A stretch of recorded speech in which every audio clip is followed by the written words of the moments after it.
Hola hermanos y hermanas, un gusto compartir una vez más con ustedes.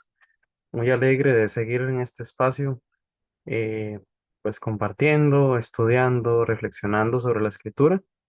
También pues muy agradecido con Dios de cada uno de ustedes, hermanos y hermanas que nos miran ahí donde se encuentran. Y bueno, esperando hayan durante esta semana recibido pues igual la gracia que Dios nos da desde lo más sencillo hasta lo más complejo, siempre reconociendo que todo proviene de Él.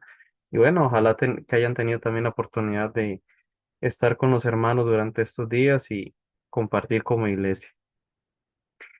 Bueno, hoy vamos a continuar con nuestro estudio de Primera de Pedro, capítulo 5, y la semana pasada estuvimos comenzando a analizar el versículo 2. Em, Básicamente, pues estamos en un punto de ya final de la carta de Pedro. Ya estamos en la última sección y pues hemos estado analizando el hecho de que pues Pedro hace un ruego que es importante, fundamental para la iglesia, y es el tema de apacentar la grey de Dios. Ya hablamos bastante, ¿verdad? Del ruego que Pedro, como anciano también, con la autoridad que tiene como pues discípulo directo de Jesús, testigo de sus padecimientos y participante de la gloria que será revelada, basado en ello hace este ruego de apacentar la grey, de asumir el rol como pastores del rebaño, sabiendo muy bien que pues nosotros igual todos seguimos siendo miembros del rebaño, por tanto nos estamos pastoreando mutuamente, pero a la misma vez teniendo claro que la función como tal de pastores en las iglesias es de gran importancia, así como todos los demás dones, y sobre todo sabiendo que pues es una función delegada, o sea, la recibimos porque se nos ha dado, es un privilegio. Entonces, retomando de ahí el versículo 2, Pedro nos decía, apacentad la grey que está entre vosotros, cuiden al rebaño, aliméntenlo, atiéndanlo, oriéntenlo, háganle eh, darse cuenta del peligro en el que están cuando se están arriesgando. Háganles saber dónde está el verdadero alimento que les va a nutrir y fortalecer. Todo lo que tiene que ver con las funciones de un pastor, hablando pues el pastor de las ovejas pues, reales, digamos. Bueno, en ese mismo simbolismo también que sea el cuidado que tengan los pastores, los que están a cargo del cuidado y la atención de las ovejas de la grey de Dios. Entonces, habiendo dejado esto presente, pues ahora vamos a continuar con lo que nos sigue diciendo el texto, que básicamente pues habla de cuál debe ser la actitud mientras se realiza esa función de apacentar la grey de Dios. Entonces ya antes habíamos adelantado que se trata de la primera, cuidar de ella no por fuerza, sino voluntariamente. Luego, la segunda sería no por ganancia deshonesta, sino con ánimo pronto. Una tercera que está en el versículo 3, no como teniendo señorío sobre los que están a vuestro cuidado, sino siendo ejemplos de la grey. Tres actitudes que menciona aquí Pedro. Vamos a analizarlas una por una. De buenas a primeras, pues es bastante claro, ¿verdad? No es algo muy complicado de entender qué significa esto de cuidar de ella no por fuerza, sino voluntariamente. Em, lo que quiere enfatizar Pedro es el hecho de que tiene que ser algo que no nazca. El cuidar al rebaño tiene que ser algo que, pues podría decirse que debería ser algo natural. Eso es parte del tema de, bueno, antes estuvimos mencionándolo un poco en cuanto al liderazgo de las iglesias. Por lo menos el modelo que vemos, el ejemplo que tomamos del Nuevo Testamento, pues nos habla de ancianos, diáconos, y los ancianos, pues, entendiéndolo como varias funciones conjugadas, que sería de ser obispos, o sea, ser supervisores, ancianos como enfatizando la experiencia, la madurez, Y pues en este caso la que hemos visto, la función de pastores como quienes instruyen, cuidan, atienden al rebaño. Si estamos hablando de que esta función de anciano, anciano, pastor, obispo, hemos dicho que la Biblia los pone como de forma intercambiable el uno con el otro, aunque a la misma vez cada término pues amplía las funciones. Eh, Estamos hablando de algo que es dado por el Espíritu, ¿verdad? Si nos devolvemos, no sé, por ejemplo, a, a Efesios 4, cuando habla de dones,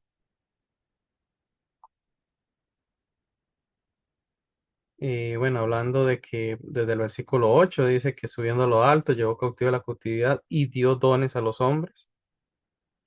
Y él mismo, hablando de Jesús, constituyó a unos apóstoles, a otros profetas, a otros evangelistas, a otros pastores y maestros. Vea que incluso aquí inserta otra función que está muy relacionada también con lo que tiene que ver el pastoreo, que es la enseñanza, a fin de que de perfeccionar a los santos para la obra del ministerio, para la edificación del cuerpo de Cristo. Hay un propósito, que bueno, no es el tema principal, pero lo que quería recalcar es el hecho de que es algo dado por el Espíritu. Y el solo hecho de que sea dado por el Espíritu implica que es algo que hacemos o que vamos a ejercer de forma natural, ¿verdad? Estamos hablando también, por mencionar un poco, del contexto de los dones espirituales. Pablo también ahí en 1 Corintios 12 habla de que ahora hay diversidad de dones, pero el Espíritu es el mismo. Hay diversidad de ministerios, pero el Señor es el mismo. Hay diversidad de operaciones, pero Dios que hace todas las cosas es el mismo. Pero a cada uno le es dada la manifestación del Espíritu para provecho. Y ahí es donde él empieza a hacer también un listado de dones. Pero lo que quiero hacer ver aquí es el hecho de que los dones son dados por el Espíritu. Significa que Él los da acorde a lo que Él en su soberanía, como Dios que es, desea colocar en cada persona. Y eso implica que Él coloca en cada persona lo que sabe bien que calza con esa persona.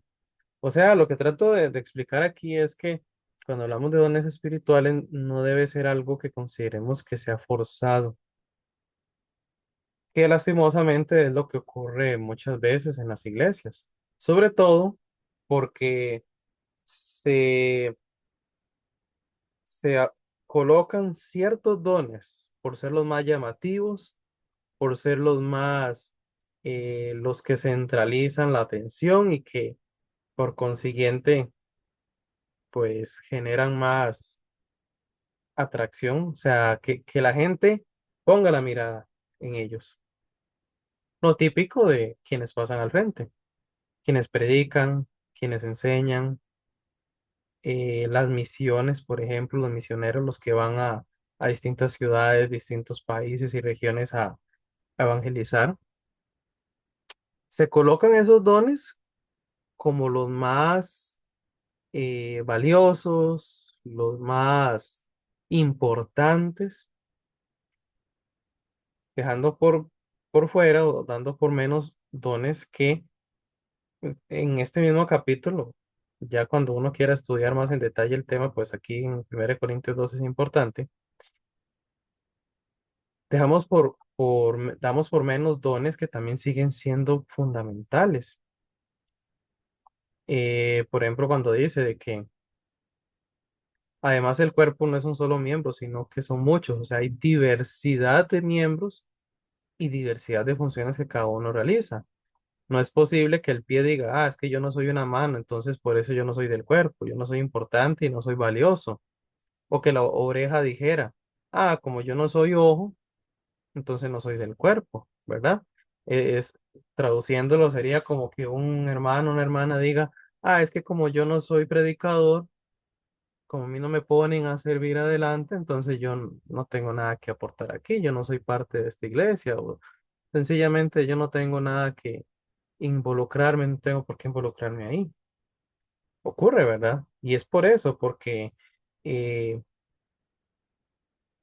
convertimos a esos dones como los ideales, como los que sí valen la pena, pero bien hace ver Pablo en la escritura que el Espíritu es soberano e importante. El Espíritu no se equivoca. El Espíritu sabe qué funciones otorgar a cada miembro y lo hace según lo que sabe que cada miembro es capaz de hacer.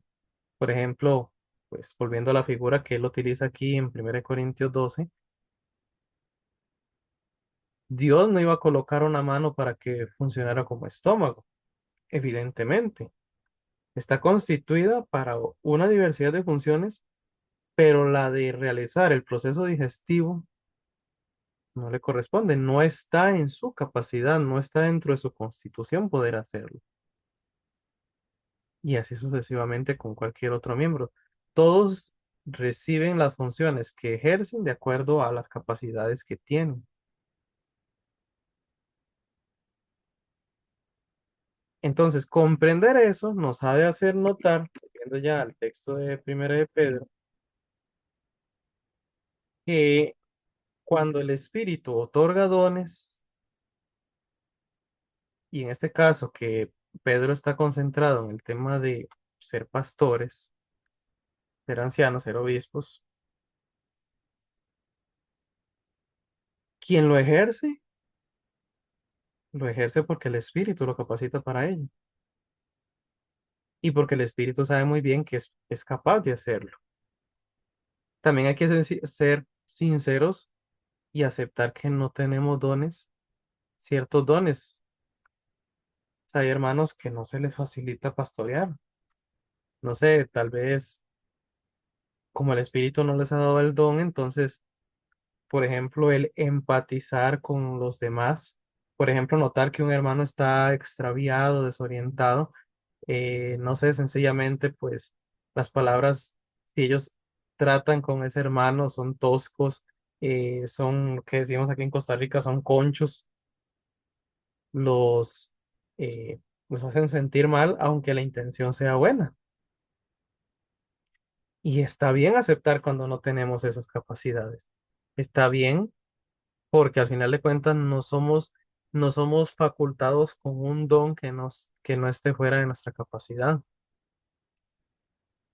Aquí es importante, pues, comprender eso, ¿verdad? Cómo funciona el espíritu, porque en la escritura en ningún momento vemos que el espíritu obligue a alguien a hacer algo, en primer lugar, algo que no quiera, y en segundo lugar, algo a lo cual el mismo espíritu le facilite hacerlo. No sé, por dar un ejemplo, si nos vamos ahí justamente al primer discurso de Pedro, ahí en Hechos 2, él hace una gran exposición. No lo hace utilizando elementos técnicos, académicos, no lo hace pues hablando con un griego sofisticado. Sin embargo, desde lo que él era, lo que sabía y lo que el espíritu también le facultó en ese instante, desde ahí el espíritu actuó en su vida, lo utilizó como herramienta, desde lo que ya era Pedro, desde quien era. No lo transformó en un filósofo griego erudito de tal año, ¿no? Lo usó como el pescador de Galilea, que era. Entonces, vemos que es parte del modelo de cómo el espíritu trabaja. El espíritu no obliga a nadie. El espíritu no fuerza a nadie. Por tanto, nosotros tampoco deberíamos forzar un don para el cual no se nos ha facultado, porque nunca se trata de dones mejores o peores, se trata de los dones acorde a como Dios nos los dio. Veamos ahora, comparemos con otras versiones para ver cómo ponen esta frase. Entonces, viendo aquí, Pedro 5,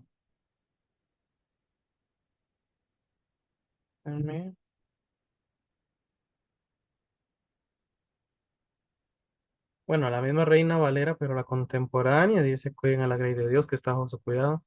Háganlo de manera voluntaria, con el deseo de servir.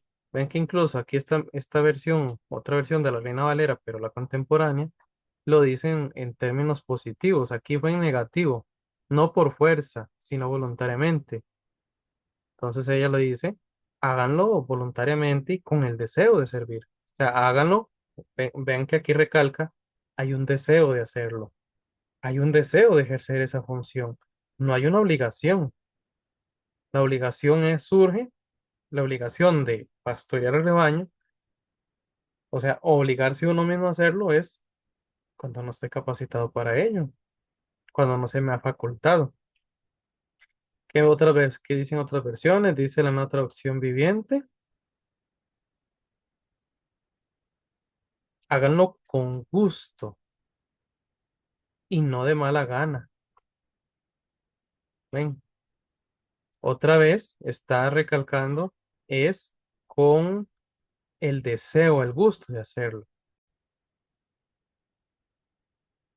Ahora veamos otra versión, dice la lenguaje actual.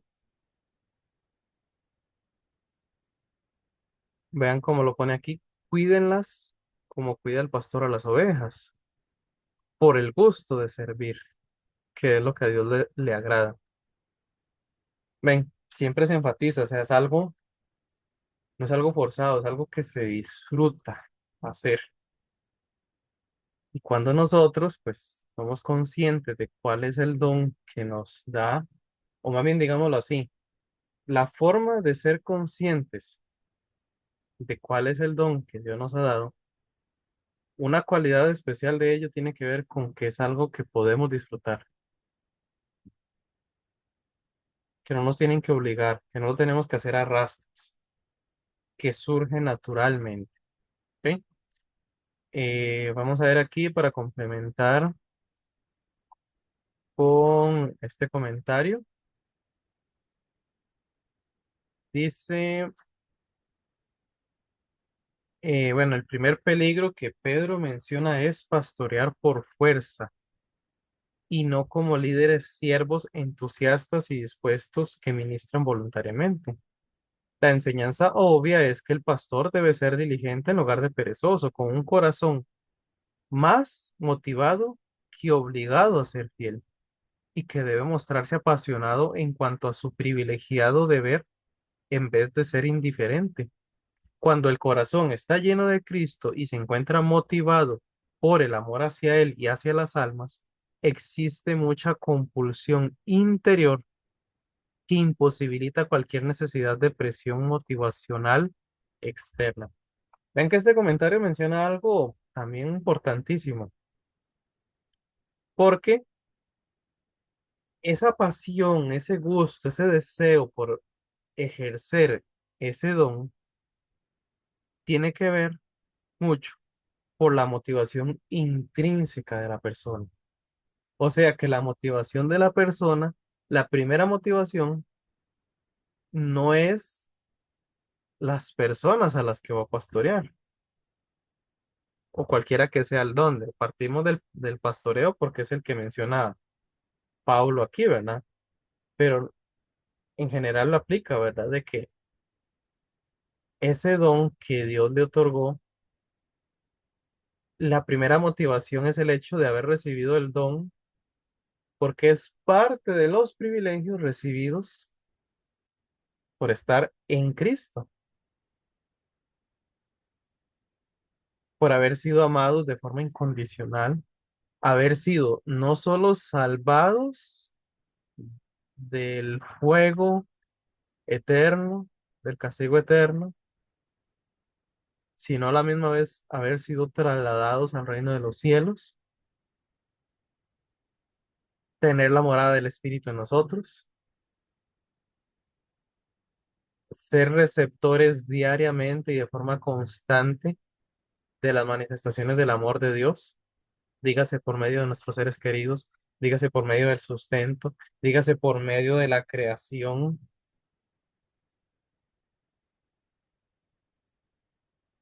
y también es la motivación intrínseca de saber que sin ser merecedores de absolutamente nada, aún así el Espíritu nos ha brindado la posibilidad de participar en lo que Él está haciendo en las vidas de otros. El Espíritu ha querido involucrarnos en su obra de edificación y transformación de las demás personas que nos rodean, especialmente hablando en la iglesia. Eso es un privilegio, hermanos. Dios, en tres personas, nos ha involucrado en lo que Él está haciendo y en lo que quiere hacer en este mundo, en esta tierra, mientras regresa nuestro Señor Jesús. Así que vean que hay muchas, muchas razones para que haya una motivación intrínseca, porque también puede ocurrir que uno tenga el don, que de verdad sí eso sea lo que le sale natural, lo que sea, que le guste hacerlo, pero puede ser que uno no se sienta motivado a ejercerlo. ¿Cuáles pueden ser razones? Una puede ser el temor, un temor basado en la ignorancia. ¿Por qué digo esto? Bueno, porque uno puede decir, ay, es que, oye, ¿y cómo yo voy a ir? O sea, yo sé que yo puedo hablarle a ese hermano, esa hermana que está pasando en esa situación, que está en peligro de que dejarse llevar por ese pecado, por esas personas, por esas influencias, pero es que me da temor de que no me escuche, o me da temor de que eh, no resulte lo que yo le diga, o incluso de que me rechace. ¿Qué está detrás de ese temor? Bueno, en primer lugar, estamos ignorando que el resultado de esa acción, ese servicio de amor que estamos haciendo con el otro, estamos haciendo a lado que el resultado es del Espíritu Santo, no nuestro, porque es el Espíritu el que al final de cuentas está trabajando por medio de nosotros. Entonces, Él nos pone a servir, pero el resto, el resultado en el corazón, en la mente, en los pensamientos de esa persona, Él es el que se hará cargo y Él es el que sabe cuál va a ser el resultado. Nosotros actuamos por amor, pero el resto dependerá de la obra del Espíritu que esa persona también le permita hacer al Espíritu en ella. También es ignorancia de saber que si Dios nos pone justamente a esa persona delante, es porque sabe que a través de nosotros es posible hacer algo, que en nosotros Él mismo ha colocado las palabras, el conocimiento, el trasfondo inclusive, que eso es muy importante,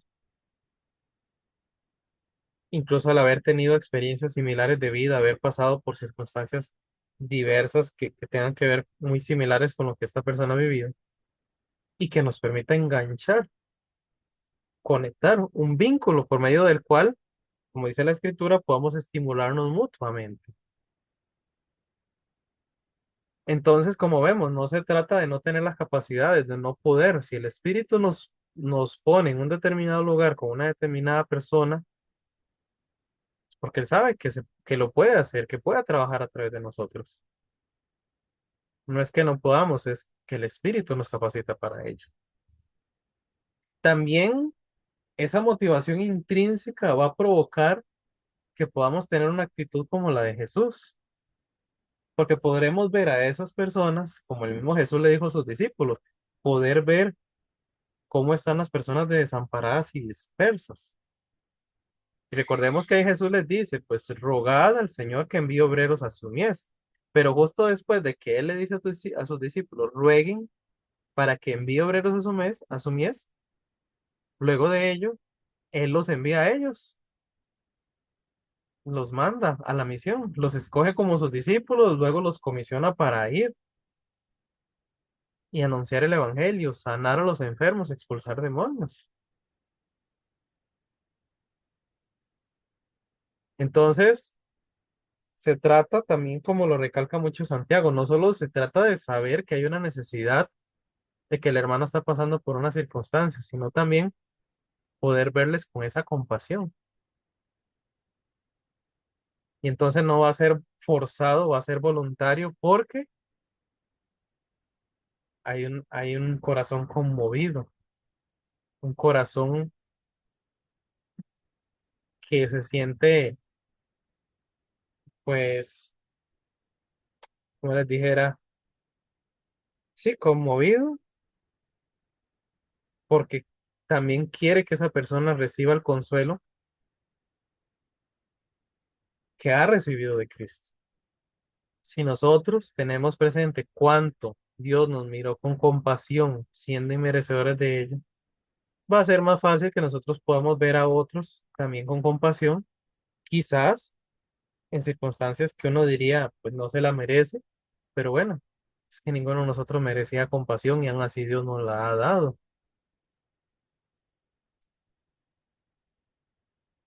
Entonces, lo que vamos a hacer es un reflejo del amor por las almas que Jesús mismo tuvo y por el cual nosotros mismos hemos sido rescatados y trasladados al reino eterno, a la patria celestial. Y vamos a tener un anhelo para que esa persona pueda darse cuenta y percibir lo mismo que nosotros en algún momento no percibíamos, que somos amados incondicionalmente, que es en Cristo donde hay plenitud, que nada de lo que provenga del mundo, ni los deseos de los ojos, ni los deseos de la carne, ni la vanagloria de la vida, nada de eso va a satisfacer el alma,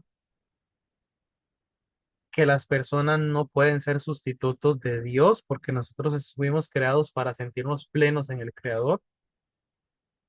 Todo eso que nosotros somos conscientes y que a la misma vez tratamos de mantener presente, porque no podemos olvidar nunca que seguimos siendo ovejas, que también estamos siendo pastoreadas,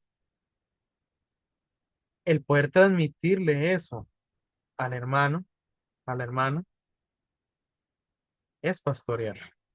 Y lo vamos a hacer con gusto, por amor, como un servicio de amor, tal como nosotros fuimos servidos por amor.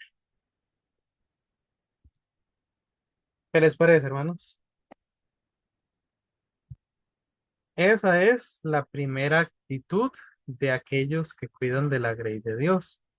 Y como he mencionado, aunque estamos viendo que Pedro se refiere a los ancianos de la iglesia, los que son pastores, los que enseñan, los dirigentes, pero no son los únicos que están llamados a cuidar de la grey de Dios, porque a todos se nos ha facultado de una forma o de otra, pero la motivación tiene que ser la misma, el amor que hemos recibido, y así poner a disposición. Si es el don de pastorear, pues a pastorear. Pero si es el don de recibir a los hermanos en cada reunión, si es el don de llamarles entre semana, si es el don de compartir estudios bíblicos, recursos espirituales, si es el don de invitar a alguien a comer, de llevarle benevolencia a alguien, de visitar a los adultos mayores, de visitar a huérfanos, a personas en los hospitales. Todos esos son dones del Espíritu. Y si la motivación, que es el amor de Cristo, está presente, lo vamos a ejercer voluntariamente, con el deseo de servir. ¿De acuerdo? Bueno, vamos a dejar entonces el estudio de hoy por aquí. Y, pues, Dios mediante, en la siguiente vamos a continuar con la otra actitud de quienes cuidan la grey de Dios. Oramos. Padre y Dios, gracias te damos por esta escritura y porque hemos reflexionado sobre todo en la importancia que tiene el estar meditando en el amor que nos has dado, ese amor incondicional que no falta, que está presente permanentemente en nosotros. Ayúdanos a recordarlo, a tenerlo siempre en nuestras mentes para que sea la motivación para servir con amor los unos a los otros. Gracias te damos, Señor, y oramos en Cristo Jesús. Amén. Gracias por su tiempo valioso aquí conmigo. Dios les bendiga y nos vemos la próxima.